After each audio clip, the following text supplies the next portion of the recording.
Hello and welcome to surgical topic pancreatitis. Let's start off with a few questions. Question 1. The pancreas produces hormones. Which type of hormone producing organ is the pancreas? Exocrine, endocrine, both A and B, neither A or B. The answer is both A and B. Question 2. Indicate which statement is not correct.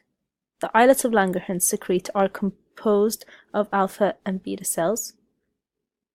Insulin and glucagon are produced in the pancreas and help regulate glucose levels. Insulin and glucagon are released into the bloodstream via mesenteric veins. And the islets of Langerhans are part of the exocrine function of the pancreas. The answer is D. We can divide the pancreas into an exocrine gland containing the acinar and duct tissue and the endocrine gland containing the islets of Langerhans. We'll be covering what is pancreatitis, some of the symptoms, investigations and differential diagnosis, and management from a surgical viewpoint, and we'll end off with a few questions to summarize. Pancreatitis. Acute pancreatitis is inflammation by enzyme-mediated autodigestion. The subsequent neutrophil activation and secretion of their proteolytic enzymes exacerbates the problem while other white cells release cytokines. It leads to increased vascular permeability, which in turn causes edema and increased chance of pancreatic necrosis. For chronic pancreatitis, in chronic inflammation of the pancreas there is deposition of extracellular matrix and fibroblast proliferation, which results in fibrosis. This may continually impair the endocrine and exocrine functions of the pancreas.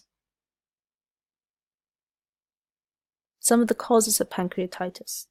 You can use the mnemonic I get smashed.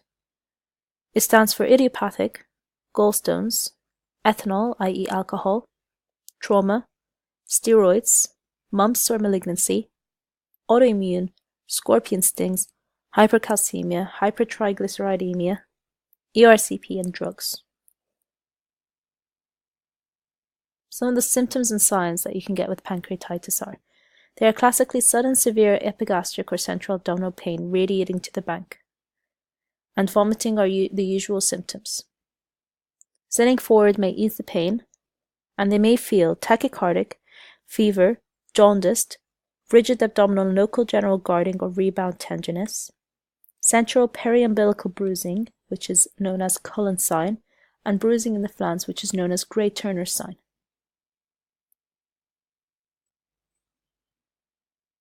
Some of the investigations you may want to carry out are bloods, such as FVC, to check for raised white cells, amylase and lipase. Serum lipase is more sensitive and specific. LFTs, if raised, may suggest gallstones. Unis, abnormalities may be found in hypercalcemia, may be a cause. Glucose can be raised due to beta cell damage. Some of the imaging you may want to do are ultrasound, CT, or chest X-ray. Differential diagnoses for pancreatitis are cholecystitis, mesenteric infarction, GI perforation, and pancreatitis. Surgical intervention. Before the surgery, give lots of fluids until vital signs are normal and the patient has good urine output. For analgesia, give IM pethidine or morphine. If worsening, send to ICU and give oxygen if hypoxic. In suspected abscess formation or necrosis indicated on CT, consider laparotomy and debridement. ERCP and gallstone removal may be needed if there is progressive jaundice. Let's end with a few questions. Which one of these is not a cause for pancreatitis? The answer is hyperkalemia. There is fibroblast proliferation in acute pancreatitis. True or false? The answer is false. And serum lipase test is a more sensitive and specific investigation test compared to amylase. True or false? True. Thank you very much for listening to this presentation.